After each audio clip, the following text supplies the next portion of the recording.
totally overthinking it now. Yeah, I know, because we have such a great real artist here today, man. But what's up, everybody? Welcome back to the Musical Mind Podcast. This is episode 3. We're moving, and we're grooving, man. So once again, the Musical Mind Podcast is an open forum, a conversation where we like to talk about musicians, the music they make, mental health and mental health awareness. And we want to bridge the gap and kind of find where those two intercede and touch each other. Huh? Yeah. We like to talk about musicians and speak with musicians in the DMV area so that we can understand how it relates to their mental health. Making music, listening to music, accessing care, things like that. Definitely. And we like to get a little deep, right, with the psych a little bit. A little nerdy with it, you know what I mean? Yeah, but once again, thank you. This is the Musical Mind Podcast, episode 3. Like I always say, if you're now tuning in, you are family. My name is Botimi Freed.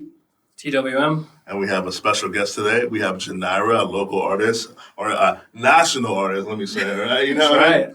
So we want to welcome her to the show. We're going to get her perspective on a lot of things. And she has some really raw music, so it's going to be really good when we do the artist spotlight. But as you guys know, if you listen to the last couple of episodes, we like to start off with some statistics. Right? That's right. Yeah. So this is the coping episode. We're talking about coping today, using music for coping. And as the basis, we have this article from Frontiers, the journal called Frontiers. Engagement in music-related activities during COVID-19 pandemic and how that related to coping strategies. And so this was an online survey of like 400 participants from Canada, the United States, and also Britain, I think, Finland.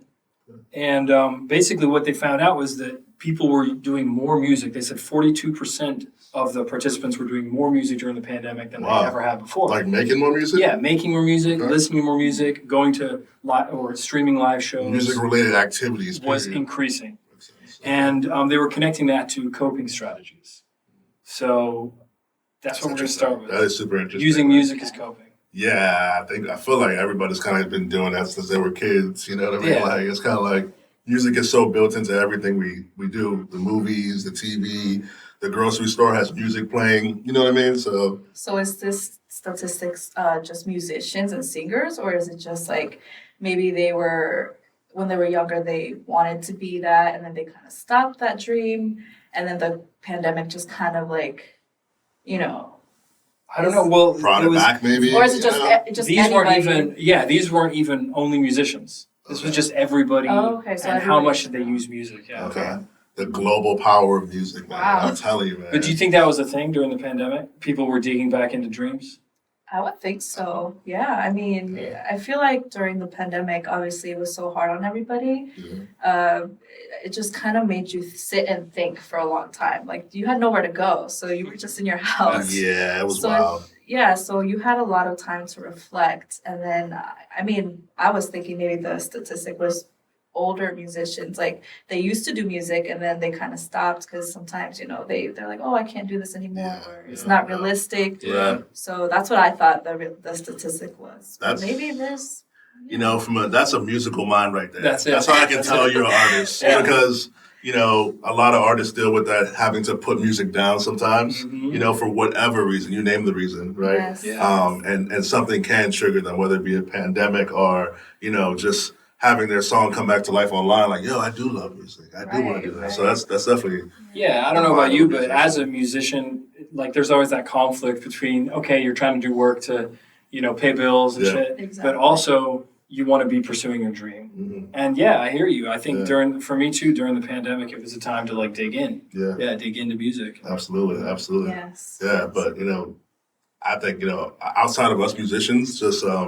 music alone is just so healing in times of trouble, right? And the pandemic was a global time of trouble and a unifying time of trouble. So I can only see why people would run to music, Like, where else would you go? Music can be with you when you're by yourself. Yeah. When you're isolated because you got COVID, you can still have music. Yeah, music makes you feel. So right. It could either make you feel happy, sad. Yeah. It makes sense. It makes sense, yeah. I can definitely see that being like a true statistic. I wonder what people at home are thinking, like, man, I hope, like, if you're listening right now, you can think of, like, man, what was I listening to during the pandemic? You know what I mean? Was I on some rowdy shit in the middle of my house by, like, yo? I want to hear from everybody. Yeah, I mean, right? Definitely. Did you make more music? Did you listen to more music? Did you stream more live shows? Did you pick up a new genre? Did you start listening to rock versus rap? Did you start learning an instrument, right? Yeah. I want to know, man. I want to know. Definitely. That's awesome, man. Yeah, definitely. So, I great conversation, but I want to move into our artist spotlight. All right, let's do it. I got to. Once again, everybody, we are so happy here at the Musical Mind Podcast to have Ginayra. She is an artist here in the DMV area doing her thing, performing all the time, creating new music, writing. You write your own music, right? Yes. Let me make sure. I want to give you your props. You know what I mean? So welcome to the show, Ginayra. Thank you guys so much for having me. Yeah. I'm nervous but excited at the same time. This is so different from, I think this is my first time doing a podcast. So really? All right, nice. Awesome. That's good. Yeah, so tell us a little bit about yourself, the type of music you create, and what you got going on, and what inspired you to do music as well, if you could throw it in there. Yeah, so my name is Ginayra. I do Latin and R&B music, so Latin urban. In the summertime, I like to go the Latin route, do reggaeton, and then more on the mellow. Well, actually, all year round, I love R&B. I grew up with R&B, hip hop. I actually grew up with a lot of genres like rock, just so many different things. And music kind of inspired me to, I guess, at first, I loved to write. Like you said, with the coping. My childhood wasn't so great, but then writing helped me just get my ideas out there. And then I eventually started writing songs. But I didn't record till I guess I met Jay Medina. I was always so shy and Shout out to Jay Medina. Shout out. He's my producer, by the way. Jay Medina made a banger. Shout out to the Kitchen DMV too. But yeah, I started recording in I think it was 2017, but I didn't take it too serious until 2021, I guess. But my family, they all sing. My dad, my mom, my little sister, Katie, we all sing. Wow. My dad plays literally almost every instrument. I don't know how he learned, but and they had a band. They met in a band. Wow. And it's in the family. Are you the only one getting Selena vibes right now? I'm getting Everybody major Selena vibes right now with the family thing. Everybody says That's that. dope. But yeah, my little sister and I, we always just grew up, they would always have practices we had such a small house. It was a duplex. And then all these musicians, just the whole band was in this little living room. Wow. And we were all just magic moments. And then it was just so loud, but it felt so powerful at the same time. And that's how I just grew up loving music. And nice. Let me double back on one thing though. You said your music changes with the seasons. Like you're in the summer, you're doing reggaeton. Yeah. So what's that about? Or does that have any connection to do with mental health or mood or anything like that? So with the summer vibe, it's just mostly I feel more, I guess, I want to be at the beach and party, dance. So that's why I put out reggaeton mostly in the summer times. But then I don't really put out sad songs. That's what I like to do. I love writing real things that happen. I pretty much write about my experiences and, but I don't want to be sometimes too sad all the time. So that's why I kind of switch it up.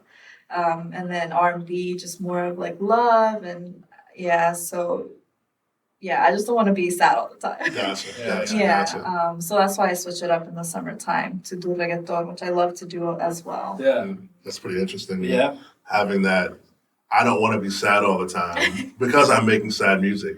So you see how they touch each other, what we do. And, people say, does life imitate art or does art imitate life? I think it's a continual cycle. You know what I mean? If you're writing dark stuff, you might be a little darker. You write happy stuff, you'd be happier, and vice versa. So it's pretty interesting, your process there. Yeah, it seems like it's a mediating factor, something you use to control your own mood. Are you controlling your own mood or is it just you're rolling with your mood? I would say I try to control my own mood throughout all the year, obviously. But no, it's just pretty much just in the summertime. I feel like people just want to hear more. Oh, so you're thinking about the audience. Okay, so people are partying in the summer. That's what I go by. Gotcha.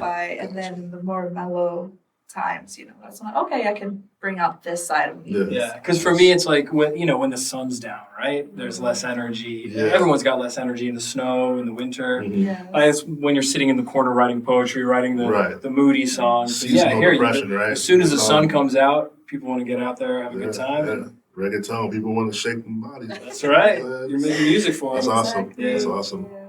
So you said that you started taking it seriously when? I think it was after the pandemic. And 27, you said? The age 20, was? wait, sorry, what age? I thought you said 27 or 2017. Don't listen to me. Keep telling your stuff. No, I started being more consistent. I think it was 2021 after the pandemic. I think that's when I was just kind of sitting with, okay, I feel like I'm ready to do this, to actually not be afraid to be an artist. Because my mom would always obviously she would always support me, but she was scared that I was going down the route that my dad was, where for him it was music or nothing at all. So he didn't work. So we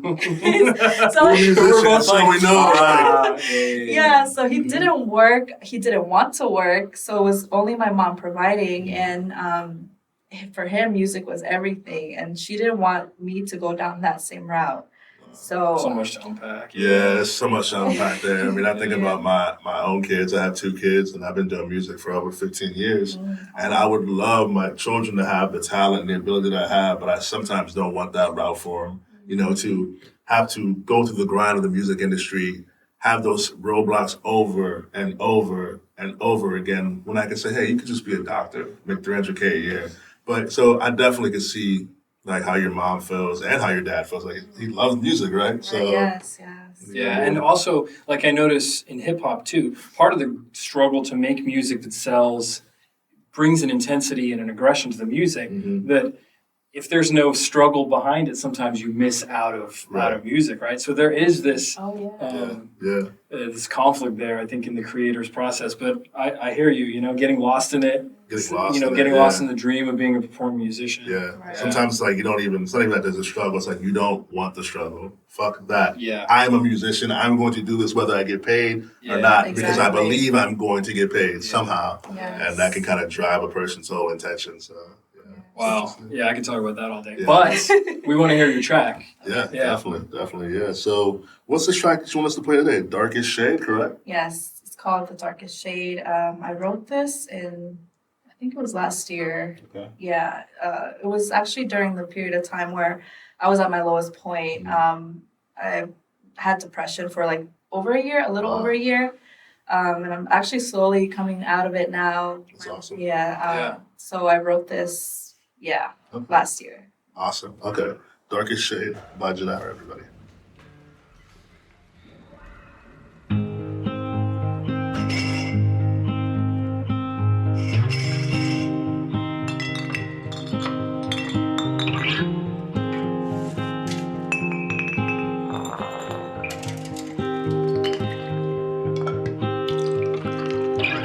The things I say inside my mind are slowly draining me. My thoughts consuming me.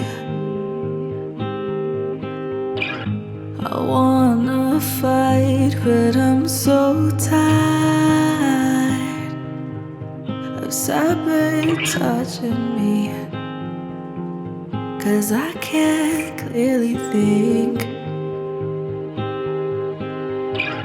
It's been so long since I've been alright. I never used to be the darkest shade you see. I miss the girl I used to be. The bright side of the moon, a big heart that warms you. I drink to hide my bitter life.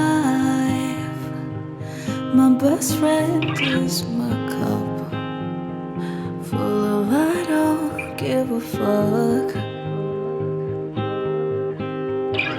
My boyfriend knows that something's up. It's not my sanity. Please don't cry for me. 'Cause one day I'll wake up, I won't be so messed up. One day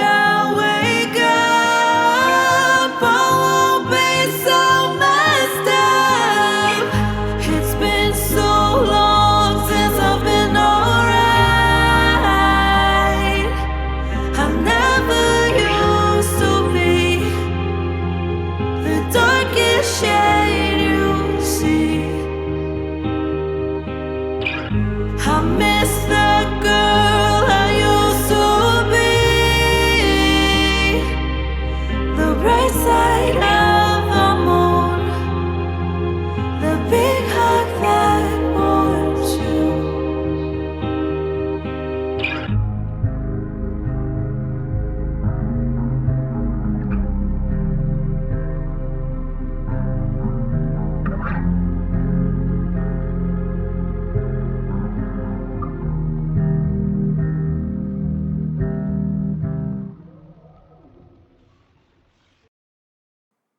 Wow. Yeah. Wow.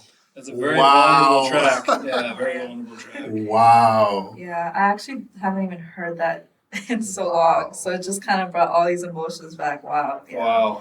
Wow. Listen, that's probably one of the most beautiful and saddest songs that I've heard from an artist that I know in person. It was amazing.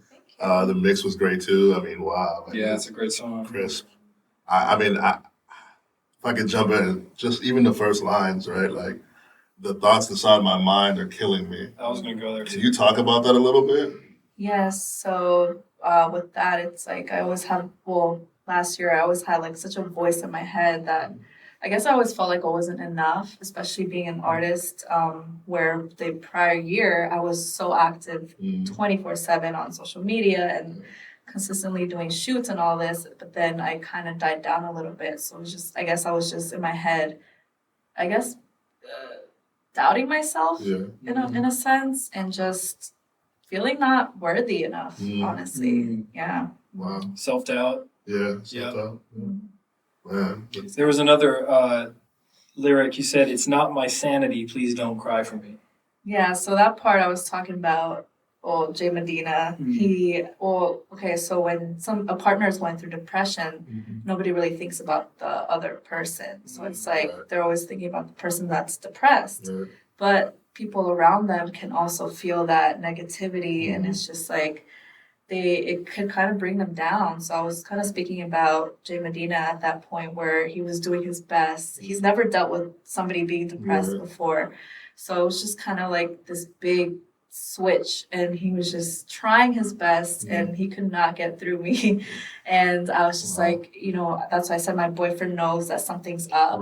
But I'm like, my sanity's not there, but I was just kind of saying, please don't cry for me. Like, I'll be okay eventually. It's not your fault. Like, it has nothing to do with you. And that's what he thought in his mind. So. I don't think that's uncommon. That could be a common response, right? Yeah. Because the partner is always interested in helping. But I also was picking up on that too, because I think part of with mental illness or mental health struggles, there's that moment where it's like, okay, I know that there's a way of pulling through this, but you don't want to be either judged from the outside, or the words like illness or crazy, things like that, that you can think that others may be saying or thinking about you. So it's like, don't cry for me. You don't want pity. I think for individuals that are struggling, please don't pity, because that's going to make it worse. It kind of adds to the self-doubt, to the lack of self-esteem. I'm wounded, there's nothing wrong with the sanity, but it's something that I'm going to work through. I think that's awesome. Yeah, you're not alone in that. I think that's a common thing. And so when you were writing this song, did it all just come to you at once, or did you piece by piece it, and was that in any sense therapeutic to put it on paper? It seems like you were going through a lot. You had a 3-minute song, So when I wrote the song, I just kind of sat there listening to the beat over and over again, and it just kind of just fell into place, honestly. It was so raw and easy to write because it was actually happening. And what was your other question? Sorry. My other question was it therapeutic in any sense for you? It definitely was, because like I said before, I would cope with writing and then eventually cope with music. So anytime I write and sing and record it's just kind of a release. Nice. Yeah. Okay. I think that's important too. Like when we think about listeners, not everyone wants to be a performing musician or to do so to earn, like you were talking about your story. But still, the process of writing, the process of journaling, the process of creating music, that has benefit. Right? Absolutely. Absolutely. That's a thing that we've seen even the first couple episodes, that, being able to, take what is in and put it out in any form, whether it be in paper or whether it be behind a melody, has shown time and time again to be therapeutic, just having that release, like you said. So I think that's all. But that's why I love sad songs personally, because I'm like, all right, cool. Number one, I'm not alone. People are also dealing with depression and anxiety and stuff like that. And number two, like, it just makes for good music. I'm a music lover, and I know a lot of people are. So that's the reason I do. Yeah. I love writing sad songs or depressed music. It's because I want somebody out there to listen and be like, okay, I can relate to this, and I know I'm not alone. Yeah. So it's hard to be vulnerable sometimes because back then I was so private. I always wanted everybody to know that, oh, I'm okay, I'm fine. But then music just kind of helped me be vulnerable, and I'm just like, no, I have, I'm thinking about my audience too. I want them to feel like, okay, I'm not alone. We're going through the same things. If she's doing this, maybe I can do it. And it's brave. Awesome. Yeah, brave. Another one of your lyrics that was really great was, I think it was something like, I got my cup and it's full of I don't give a fuck. I just think that's cool. I didn't even have time about it. I just think it's a dope lyric. So, that's hard. I mean, were you coping with alcohol? Is that like a reference to that? Yes. So this is a 3-song EP, and it's called Blackout. So it's pretty much just based around alcohol and depression, pretty much. So yeah, that line is my best friend is my cup, full of I don't give a fuck. So pretty much when you drink, you just don't give a fuck. Sometimes can I cuss? Fuck it. Fuck it. But yeah, I was just writing that because at that moment I was just using alcohol a lot. I didn't care what happened to me. I always blacked out, and I didn't remember. Blackout. Yeah, exactly. And I didn't remember things, which was scary, because eventually it started getting to that point where I was like, okay, like this is a problem. I need to stop. And yeah, that's what the whole cup, I don't give a fuck thing. Yeah, it made for great music. Yeah, strong lyric. How did you transition out of using alcohol specifically to kind of cope versus just using it recreationally, or if you do still drink, or I don't know? Yeah, so it got, like I said, I was depressed for over a year using alcohol heavily. Health-wise, I was changing a lot, and it got to the point where I was just like, this is not okay. Like, I have a son, and I have a family, and I need to take care of myself to be able to take care of everybody else, So it just got to the point where I was just like, yeah, I need to cope with better ways. And eventually I started working out and eating healthier and drinking a lot of water, walking outside. And it's crazy how much that actually helps. Like, just like, within 1 week, like, my mentality changed. Look at that. Really? That's crazy. I was talking to a therapist, one of my therapists one time, and I was talking to her about anxiety and stuff like that. And some of the things you mentioned were some of the things she hit on the head, like going outside, just getting out in the sunlight, working out, simple things like that you want to do anyway, but you haven't been doing, and how they change your mood very quickly. It's like, I think it's cool as humans, right? There's like people on this planet, like, all we got to do is go in the sun. Like, we have bodies. It's like, all we have to do is move our bodies more on a daily basis. So it's awesome. Yeah. I'm glad you found those outlets, and I hope that, if there's anybody listening right now going through a certain thing and, coping with alcohol, they're definitely different outlets. I think that Ginayra is an example, and many people around the world. So that's dope. Yeah, we started talking about how music was being used as a coping mechanism, but then it could be different, right, for performing musicians. Yeah. Perhaps it's used for coping at times, but there's other mechanisms too, like you were talking about. So, appreciate that. Appreciate that. Right. Appreciate you so much, Ginayra, coming on and really, chopping it up with us. So that's awesome. That's awesome. Yeah. This is an important conversation that I feel like everybody needs to have, and it can be scary to be vulnerable and to talk about mental health, but it's very important. Thank you. Yeah, we think so. That's why we're doing it. That's why we're doing it here at the Musical Mind Podcast. All right, let's get back into the clinical cut. We'll talk about the clinical cut. All right. Ready to get nerdy? We're going to leave us to our resident nerd, Tom, here. Oh, that's what I am now? TWM, resident nerd. Can you put that moving graphic? Yeah, we'll get it there. We'll get it there. Take care of it in post. All right, so these 42% that showed an increase in using music during the pandemic to help with their mood and deal with mental health. They also tested what was it about the music that was making them feel better, right? I mean, part of it was just listening to happy music and feeling happy. Okay. Yeah. But they also said that music had to do with what they call cognitive reappraisal. So the theory of cognitive reappraisal is that when you have a stressor, your primary appraisal is all the terrible things about it, right? Worst case scenario, this is why it's hard, this is why it's terrible, this is why I'm stressed out. The secondary appraisal is when you think about your abilities and the sort of maybe the good side of the coin, and then you reappraise the same stressor, but you have a different perspective on it. Awesome. That's a little more healthy and you can move forward. And they said the music helped people transition from the primary appraisal to the secondary appraisal. Wow. So music was this thing in between. And to me, that really resonated, right? Yeah. You know, like you get lost in music and you come back to the same problem. Right. And you're experiencing it You differently. can look at it different after that. Yeah. That's awesome. I think it's kind of like self-help books or books like that where you have a problem in life, you're stuck with this problem, but then you hear somebody else's perspective. Yeah. So like I could be having a problem and then I hear an artist talking about the same thing and how they looked at it. It helps me come back and take that double take and say, well, there's a different route out of this maybe. You know what I mean? So, man, you got to love music, man. You got to love it. You got to love it for all its facets and, you know, its effect on us as people. So. Yeah, man, this has been a great episode. Thank you for coming. Thank you so much, Ginayra. It's been a great and episode. Check out Ginayra's music. Yeah. Right? Where can they follow you? Where can they find your music? Where can they go to your next show? All that. Let us know. You can follow me on Instagram at ggmayg, YouTube, Ginayra, just my name. It's very unique.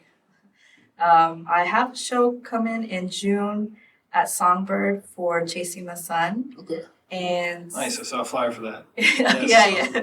I have to promote that more. But yeah, that's pretty much it. Right now, working on the summer things. Obviously, the reggaeton's coming out soon. So Nice. shout out again to Jay Medina. Obviously, he's going to be producing, mixing, and mastering everything. Why? Beautiful. We're going to link to all your shows and material and show Definitely. notes. Thank you. So we'll let everyone know where you can find our material. Appreciate it, everybody. Thank you. guys Thanks for listening. us Thanks for again. coming, Ginayra. Yeah. Musical Mind Podcast, That's it. episode 3 in the books. We out.